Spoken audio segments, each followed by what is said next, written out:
Hey everyone, it's Frog Slicer. This past weekend, I went to the IRL Ribbit, the second one, in Orlando, and it was so much fun. Shout out to E3 Yu-Gi-Oh for hosting. It was one of the best tournament experiences I've ever had, and I took Stardust Dragon Assault Mode. A lot of you guys recently watched the video. It actually did really well. I'm really happy with the response of my Stardust Dragon Assault Mode deck. This is the dinosaur version. This is what I took. And I would just want to do a really quick deck profile slash tournament report. We're going to go through it quickly because it's been a couple days now. I don't remember everything exactly. But I just wanted to give you guys something quick and dirty just so I can get something out there. So we'll go ahead and jump right into it. We're going to start with the Garnets. Stardust Dragon Assault Mode is a Garnet. You can only summon it from the deck with Assault Mode activate. This is an Omni Negate. We're going all in on hoping that summoning this first turn and it's sticking it is enough for you to win the game. If you can't make that assumption, this deck doesn't make any sense. So that's kind of just what we're going for. So we have two of those just to reduce the odds of double bricking. If you run only one, it's possible you draw it and your deck doesn't do anything at all. The other Garnets are the two Ancient Gears. Ancient Gear Gajiltron Dragon is a staple for all the Ancient Gear decks, which, spoilers, this is an Ancient Gear deck. And Ancient Gear Gajiltron Chimera, we simply run as a level 6 non-tuner. Some of the benefits are, with this guy, is if you have a Gear Town, you just normal summon it without a tribute. So that's kind of nice. It comes up pretty often, actually. The last Garnet, besides basically a whole bunch of other useless cards in here, is Spine Gilman. And of course, because of Spine Gilman, we're running the Diva package. The whole strategy here is you want to get out level 6 non-tuner and get a level 2 tuner, and then hopefully you get an Assault Mode activate, which we'll get to. But there's a certain ratio of level 2 tuners we're running in this deck, and Spine Gilman really helps with one of the strategies I'll show you guys in a sec. But the most important card of the deck is Arcane Apprentice. If you open this card every game, you almost certainly are summoning Stardust Dragon first turn. So my video where I had 9 Stardust Assaults first turn, I think I drew 6 of these, so that was like a disproportionately large amount. But it is still about a 50% chance to open it. So, you get a little luck there, and then the other synergies work together as well. So this is 3 of our 7 level 2 tuners, and the last one's placed for a zombie. The whole point, because one of the strategies is to spam out Ancient Fairy Dragon. I'll explain that later. So you want your tuners to be 2 level 2 tuners. You don't need that with Arcane Apprentice because this gets you the one card you need. When you synchro with it, you search your deck for Assault Mode activate. It's just a +1. But if you want to do the Ancient Fairy Dragon play, you want to get something like an Instant Fusion and make a level 5, and you want to go double level 2. So you'll make an Ancient Fairy Dragon, and then you summon another one from hand. But again, we'll get to that. That's it for the tuners. We run the dinosaur package. That's kind of what makes this deck so interesting. And right now, we're just down to 2 dinosaurs. We do still run 3 Fossil Digs. So we have ratios here. And the big play is you do Gilasaurus plus Diva. This is a Stardust. Because you normal summon the Diva, search for Gilman, special summon Gilasaurus. So you can do Fossil Dyna as a build your own instant fusion as long as what you were looking for was a level 3. So we have 4 here and then 2 instant fusions. So 6 total cards that's pair up with Diva to make a Stardust. Alternatively, if you have a Gear Town, you can Fossil Dig for Destroy Source, which its only function is to sometimes be a beater if you happen to draw the unfortunate scenario where you happen to draw Jurassic World. But alternatively, you just Fossil Dig for Destroy Source and search for Jurassic World. And all this is a card that blows up your Gear Town. This makes it so that any of the 6 Gear Towns you draw, because every terraforming you use is going to be on a Gear Town, this makes it so you're able to pop it consistently. So we have this little package of 5 cards that searches for a card that blows up Gear Town, and then 6 cards terraforming in 3 Gear Towns that find the Gear Towns for you to blow up to begin with. So the ratios there are heavily favored for you to draw that consistently. One of the cards I tried, right now there's like 3 flex slots in the deck that I'm not really passionate about. One of them goes to Sangan, and I actually did not like this. The whole premise of the strategy is that you're trying to make a Stardust Dragon Assault first turn. If you stick this first turn, you're going -2, and you're hoping to regain that value by getting negations every turn. The biggest benefit is on your turn you get to negate something, and on their turn you get to negate something. So once it comes back around to you, you're at parity. And then potentially an Omni Negate is just walling out your opponent's entire strategy. That's the idea. But if you have to get a Sangan to round everything out, they're getting cards. They're going to piece together whatever out that they certainly have to actually like prevent your Stardust or force it to negate and then push through for damage.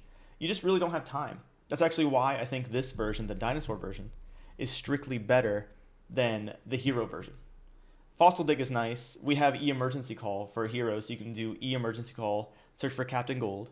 Captain Gold, discard for a field spell. It's exactly the same as the Destroy Source thing, because you're getting an equally useless, marginally useful, but equally useless field spell that doesn't really do anything for your strategy.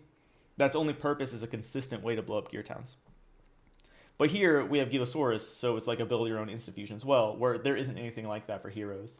You can get there with Rhoda, but that's, it's limited to one, where Gilosaurus, like, yeah, you can often, sometimes you'll give them a monster from their grave, like Gilosaurus, but the whole point of this deck is to go fast. So even if they went first, they have to actively put something in grave. So usually, the entire tournament, only one time did I summon Gila and give them a monster back, and I just ran over it. It wasn't a big deal. But so the whole theory is you want Diva if you have Gila, but almost always you want Arcane Apprentice. So Sangan is just another way to get Arcane Apprentice. But honestly, I just don't think the turn is worth it. And with things like Shura sitting around, like, they're just going to eat your lunch, and you're just going to run out of time. So even one turn isn't really worth it.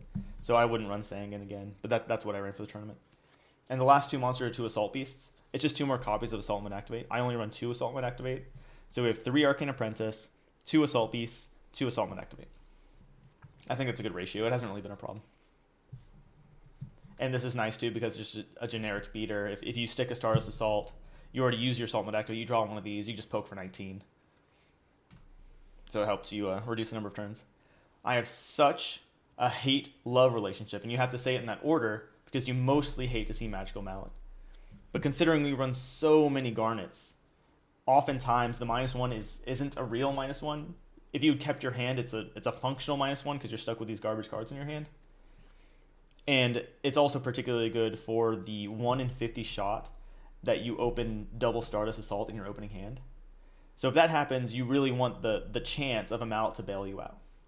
Not to mention, if you have an Arcane Apprentice in hand, you can kind of YOLO Mallet everything else, and almost certainly the rest of your deck is going to work with this. And that actually happened a lot, and probably has about a 50% success rate.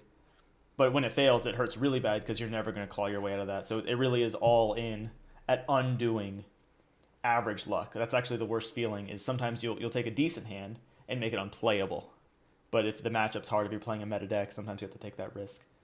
So I think 1 is necessary. I tried 2. 2 felt okay, but it never felt good to resolve it, even if it worked out. So that's important to know. And I'm sure you guys could have inferred that because this card's garbage. Brain Control is a new addition. It's just absolutely necessary. I realized trying to brainstorm which actual staples to include in this deck, I particularly wanted to include cards that are OP if you're going second. Because the idea being sometimes you do go second, and you can enable really cool plays if they happen to, say they go first turn Stardust or something. I mean, that's a bad example, but there's plenty of things that you can like take advantage of and regain momentum. Same thing goes for Heavy Storm, actually. But yeah, just the idea of even if you make a Stardust Assault, you want to get their thing out of the way to push. So Brain Control is never dead. It's always useful. So I was silly for not including it for my Turbo Solitaire versions, but those were Turbo Solitaire versions that won't work. And that I think we all saw what happens from Fraser Smith's channel. What happens if you take a deck that isn't complete and take it to online games. But yeah, Heavy Storm's a staple. It has added benefit of blowing up your own gear towns. So as horrible as it is, I think it's worthwhile if you have the means, if you have a gear town and an Arcane Apprentice, I think it's worthwhile to burn a Heavy Storm to get the first turn Stars Assault, even if it means spending a Heavy Storm. But obviously use your discretion, and that only happens if you don't draw another field spell. But because of the potentiality of blowing up your own gear town, I run MST, and I actually main decked a Twister for this event. And I actually quite like this, because I was anticipating more than average number of Blackwing players. So being able to twister my own gear time for the potential first turn was amazing, and then just having another main deck out for oppression. That was actually really what I was going for. And honestly, this is kind of like secret tech for like you do battle phase tricks to blow up your own ancient gear to do 3k extra damage. Or something I didn't really realize until later is if you have a regular Stardust and you attack and they deep prison, you can Twister and then negate your own Twister to protect your own regular Stardust from a deep prison. So there's a lot of cool tricks with just having a knockoff version of MST. So that was nice. Instant Fusion is incredible in this deck, and we changed the list a little bit because we want to be able to dodge bottomless. So we added another card, and this also unlocks the possibility if anyone anyone watching wants to explore a Black Garden variant, you can do Black Garden tricks with this, and this is a field spell centric deck. So there's a lot of potential there. But I really wanted 2 targets, one for the Arcanite Magician play with the Musician King, and then one to dodge bottom. So I usually do this because almost certainly I'm making an Ancient Fairy Dragon. That's actually the main backbone of the strategy. I guess the core idea I wanted to build around for this deck. Because I showed it in my video. There's a lot of combos you can pull off. But the idea is this also pops a Gear Town. So that makes instant fusions. I did a bunch of really complex math I mentioned before. But each of these is functionally a terraforming if you have access to basically the rest of this engine. If you have access to excess level 2 tuners, then this can pop a garbage field spell to search for a Gear Town. And obviously another benefit is when you're playing Stars Assault, if you just summon this with nothing else, you negate their thing, the one card you negate is gone, but now you have a clear field and they can just slam all their cards and push for an OTK. But if you're sitting on a 3k beater, a 3k defense position monster, then all of a sudden each negate costs so much more because you almost certainly have to use a monster effect to clear this out of the way. So you can use Stars Assault to protect itself or your Ancient Fairy Dragon. So that's a really good interaction to have some sort of defense. That's another reason why Gajiltron Dragons could. You do the same thing. If you have extra Gear Towns, you just summon this and then make the level 6 and then negate. And when you negate, hey, you still have a 3k beater. Pretty obvious. 3 upstarts because you're trying to turbo as much as you can. It's a 40 card deck, so we don't do any weird combo frog stuff where we had 41 cards with upstarts. We're at 41 like a normal person. Triple terraforming, triple Gear Town. This is another part. This is one half of the 2-card combo that is turboing out Stars Assault. So again, the most likely thing you want to do is have something like 2 Gear Towns with Arcane Apprentice to make the Gajiltron Chimera, and then synchro into Stardust, search for this, make a Stars Assault. Easy peasy. Alternatively, you could naturally draw Assault Mode Activate and have like a Plague Splitter zombie, and then you go Plague, Chimera, and then, hey, by the way, any Garnets you had in your hand, you can top deck with Plague and shuffle away easy. So you don't really have to pay the cost there, which is nice. So you never really have to minus that much, depending on how much you're using Plague's effect in these plays. So that's it for the main deck. I talked about it at length in the other deck, and it seems like nobody really cared what I had to say. Everyone saw the list and just kind of went, and that's cool. I like it when it's easy to interpret, but here we're going a little bit more depth because I actually took this tournament. For the extra, we do 1 Ancient Fairy Dragon. I would like to do 2, but 1 has been sufficient. I think if we go to a 3rd Instant Fusion, we might want to run a second one of these. But so far, testing, 1's been okay. Double Stardust Dragon. This actually comes up enough. Sometimes you just go double Stardust if you have enough Gear Towns to pop. Like say you have Diva, 2 Gear Towns, and a garbage spell, you might just want to make double Stardust and pretend Brain Control doesn't exist. Arcanite for this play with Instant Fusion Arcanite. Arcanite's very good. Same thing goes, you Instant Fusion for Darkfire Dragon and go into Brio or Goyo, because they're obviously insanely good cards. You have nothing but level 2 tuners, so this is the way you make the level 6s. It's actually pretty nice if you've already made a Stars Assault and you use Arcane Apprentice to make a Brio. You can do it turbo with an Instant Fusion and Assault, Arcane Apprentice, and you get Assault Mode Activate. You can go ahead and discard your extra Assault Mode Activate to Brio. So it gives you free Brio food, which is nice. And then Goyo is just OP. I already explained Reaper. We run Fusionist. So one of the ways people can beat us is they make a Colossal Fighter. That is another reason why I don't like the hero version. You put warriors in your own grave so that their Colossal Fighter that they were able to eke out somehow is now big enough to ram into Stars Assault. And then if they ram, if it's 3,000 attack, then the Stardust you summon, they can run to that too. So obviously if they run Red Dragon Archfiend, they can just make a Red Dragon Archfiend, swing in, but if they do that, you still get a Stardust. So it's like you're still in an okay position, especially if you have another Salt Mode activate. But if they have Colossal Fighter, they'll ram and then kill your Stardust, and you're just in like such a losing position at that point. You might as well scoop it up. So that's why we use Fusionist as our... That's why we don't use the Warrior. Actually, no, never mind. It's Carbonara Warriors level 3. That's why we use Fusionist over that. Black Rose, level 2 plus instant fusions. Staple. Colossal Fighter, I summon this so much because I actually played against 5 Blackwing players, and I'll get into that. Cataster, Gashilnadon, Magical Android. So it's actually nice. A lot of people know that I accidentally cheated with Sea Dragon Lord Gashilnadon in Ribbit 1. The first one, the first Ribbit. I was making it with frogs incorrectly. But here we can make it with Diva, and this is just the best floater level 5. I guess I could just run a second Android. I didn't really think about that, but there's situations where this might come up. So we just decided to redeem ourselves and run the Gish. Oftentimes, you use this to bridge up to an Ancient Fairy Dragon and turbo out. So this actually came up a decent bit. I think people have said, what does that do to me, like 4 times. So I think that's about how many times I summoned it. Yeah, so let's go inside real quick, and then I'll tell you guys how my tournament went.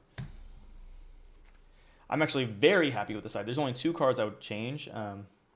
Necro Valley, this card is absolutely amazing. It is tutorable, so if you say you don't need to stick something, you really want the Necro Valley, because game 2 they're bringing in DD Crow. Necro Valley is prohibition for DD Crow, as well as a hate card, Floodgate. Shrunade, you could main it, but it doesn't have any synergy with any of your decks, so if you're going first, it doesn't do anything. That's actually why I main deck 1 Twister, because I just decided to main deck the Twister over Giant Shrunade. For going first turns, it enables making Stars Assault, and a lot of the cards, half the cards I'm afraid of, one of them's Oppression, so it's just like a Twister has Oppression too, so it just seemed like a natural fit. And I can just side this because Giant Shrunade is just such a good going second card. Might as well just side it for those matchups anyway. And we're going to bring everything in anyway, so might as well just side it. So I actually stand by that.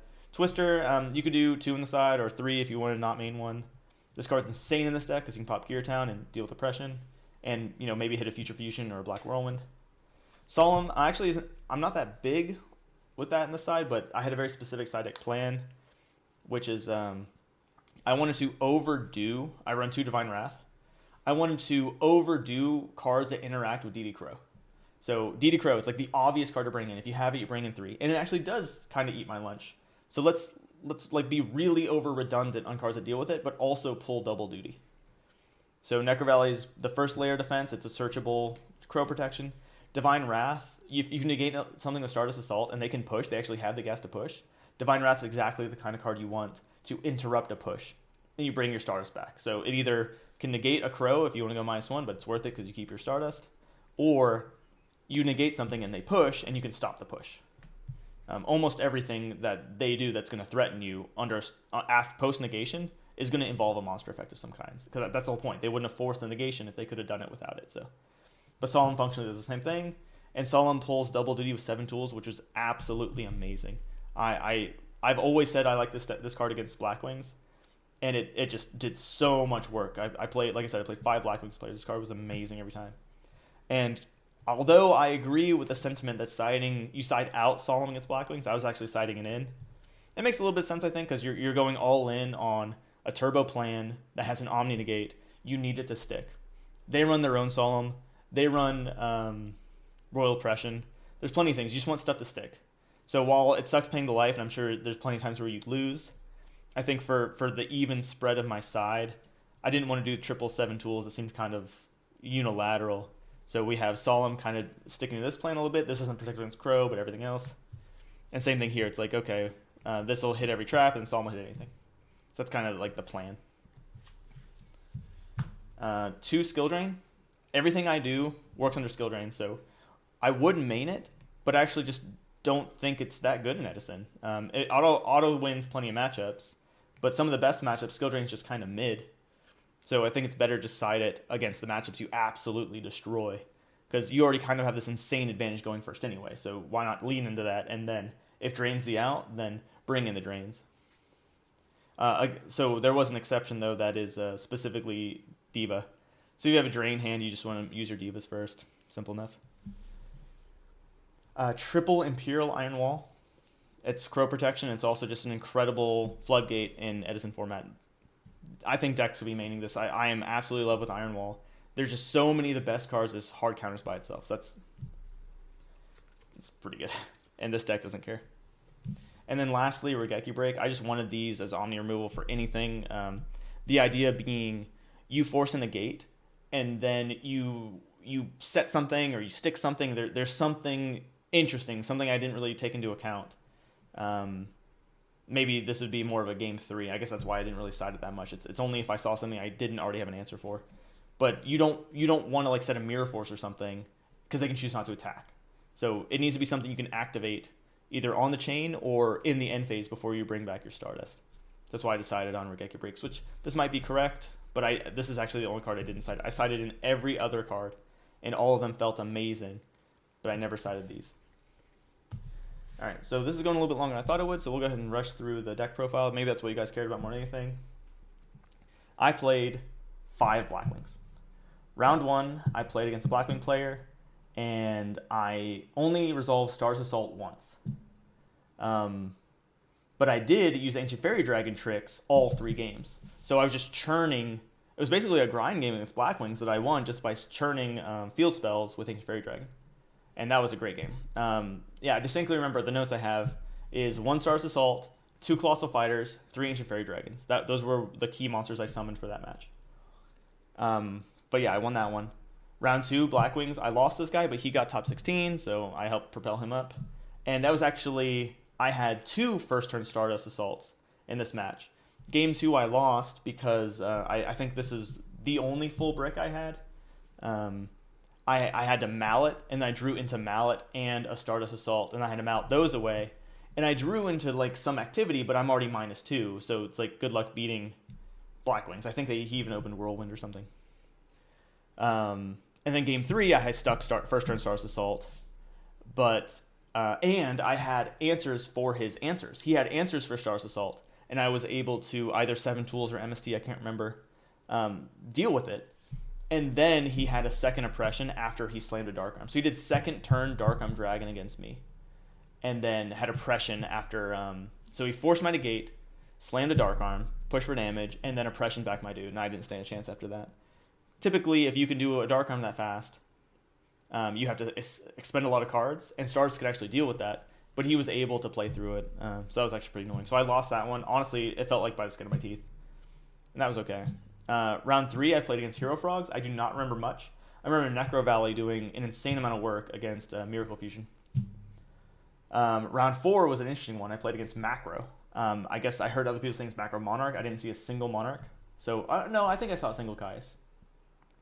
But that's actually pretty annoying because, first of all, Macro is insane against Stars Assault. It's insane against a unilateral, completely all-in Stardust deck. And one of the most annoying things is it was either first turn or just a very, very early, super quick Stars Assault. I can't remember the sequence. But what happened is I made a Stars Assault. On his turn, he plays D-Fissure. I negate D-Fissure. And then he flips up a Macro. So now Stars will come back that turn, but now it gets 1 more negation. So it's basically sitting there dead for the rest of the match. And then he slowly accumulates value. I think I just barely lost that one. And yeah, I ended up losing that match. Yeah, I remember. In game 3, he was kind of all in on the board. And I had to go for kind of a YOLO Instant Fusion Black Rose push, because I had to Instant Fusion Black Rose into Ancient Gear Gajiltron Dragon, and I think it was like 2 swings with Gajiltron Dragon would have been game. So I was going to wipe the board. He would have had 1 card in hand. I would have swung for 3k, and then he would have 2 cards, and then I would swing again and probably win. And I had Solemn backing up my play. So I had a Solemn, and I did the Instant Fusion stuff, and then he goes Compulse to hit my Instant Fusion target. I believe I had 2 Instant Fusions, so like the once per turn on Instant Fusion was a huge liability.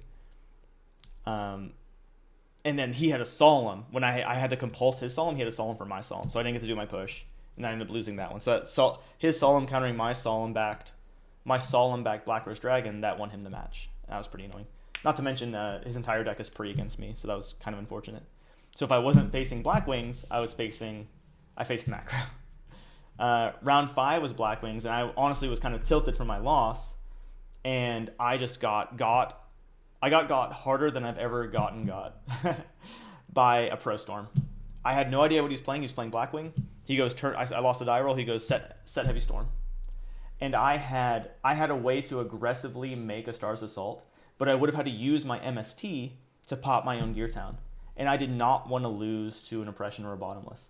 So I was like, okay, I did like some quick math in my head. I had something like a 40% chance of drawing a field spell card to do it the normal way, where even if he had an Oppression, I could chain MST. If that was the only card he had set, I could have YOLO MST'd it and gone for it. I said, I'm just going to wait a turn. Turned out he was on Blackwing. I think I actually set a Sangan. That's what felt so bad. I set a Sangan because it also kind of seemed like the smarter thing to do to have a safer next turn. Like, why not just set a Sangan into one back row and nothing else? He goes summon Sirocco. I think he goes Whirlwind, Sirocco, search for Abora, set 4 back row after that. And I was just completely taken aback. So honestly, if I just gone the YOLO Stars Assault, I would have completely beat him. So that feels bad. And who knows how the rest of the match would have gone, but that was a pretty bad one to lose. Round 6 was Quick Draw. And the interesting thing about this match is Stars Assault was pretty good because it's like a no back row deck. But game 2 or game 3, I can't remember which. I think game 2 he's zerged me with like a Debris Dragon push with Quick Draw, like a first turn Stardust with Quick Draw starting to loop with the full on nuts hand. And I think he actually just outvalued me because I couldn't negate anything. I couldn't stick a Stardust. It was like a dead hand. But game 3 was really interesting because my hand was kind of clogged, but it was all sideboard cards. So normally you can overdo it with too many sideboard cards. I think I brought in like 9 cards against him. But I had a first turn Stardust without Stars Assault, so it was just a Stardust. But it was backed by a Skill Drain, a Necro Valley, and an Imperial Iron Wall. So like, okay, all these Floodgate cards hurt his deck, and if he opens Heavy Storm, I have a Stardust. I think he went Brain Control, summon Caius, and tribute my Stardust for Caius, and I Iron Walled or Skill Drain, whichever. But that Iron Wall, Skill Drain, and Necro Valley, all 3 of those stayed for like 10 turns for the rest of the game. It was a pretty brutal grind, but he didn't draw a single out. It was like seriously like 10 turns. So that was an interesting one, just completely locking out Quick Draw with Floodgates. Round 7, I played against Blackwings. This one was interesting because I believe I had a first turn Stars Assault, and that game he went double Whirlwind and did like a turn 2 or turn 3 Dark Armed, and I still won. So that was awesome. I think that was a game where main deck Twister really came into play. And then I also had this incredible play. It was like, I felt so clever. We were joking around because at this point, I have 0 to no chance of topping. I think it was still possible, but we were just kind of having a good time. No, actually, I think I had no chance. But anyway, because at this point, I'm X and 3. But yeah, so my big play was I had a Stars Assault. He forced in the gate. Then he made a Red Dragon Archfiend. And I can't remember if he had back row, if I out of the back row, maybe it was all bluffs. I don't remember exactly what went down. But I had my Stars Assault, like a dead card, like a mallet in hand, and a set Gear Town. So I flipped up my Gear Town, negated it with my own Stars Assault. Gear Town says when it's destroyed, even from hand or whatever, even if it's not resolved in the field, you get to special summon your guy. So I activated my own Gear Town, blew it up with Stars Assault, special summon Gadiltron Dragon, attack, and suicided into his Red Dragon Archfiend. So I could keep my Stars Assault. If I hadn't seen that play, I would have had to ram my Stars Assault and just stick on a Stardust, and then who knows if he could have topped something. But I recall him going pretty all in on that Red Dragon, and me having that really interesting out was one of the highlights of my day. Round 8 was yet another Blackwing player that I beat. I can't remember the details because at that time it didn't really matter. Who knows? It was probably a sloppy game. But Blackwings, I mean, they are what they are. So I was pretty surprised. First of all, I was very happy with the deck, and I had playtested almost exclusively against Blackwings before the tournament. So it was nice that 5 of my 8 rounds were Blackwings. And the Hero Frog and the Quick Draw matchup were like extremely in my favor. They felt very easy. It was very one-sided. Where the Blackwings are what they are. So I actually kind of feel like this deck is a little favored into Blackwings, besides its own downsides of bricking itself. So you need like a regular average distribution hand or potentially hot hands. If you have something that isn't like horrible brick, I think you're actually relatively favored into the matchup. But yeah, that's about it. Any sort of things you guys want from me in the future, go and let me know. I had a really great time. It was excellent meeting my teammates, the crows from the Crow's Nest. I ended up having dinner with Hydro Pump. That was pleasant. Meeting up with a whole bunch of people. It was nice meeting a lot of you. I met some of you at Nats. I met more people here in Orlando. But yeah, that's about it. I really appreciate that, the time with you guys, and that's it for the video. Thanks a lot.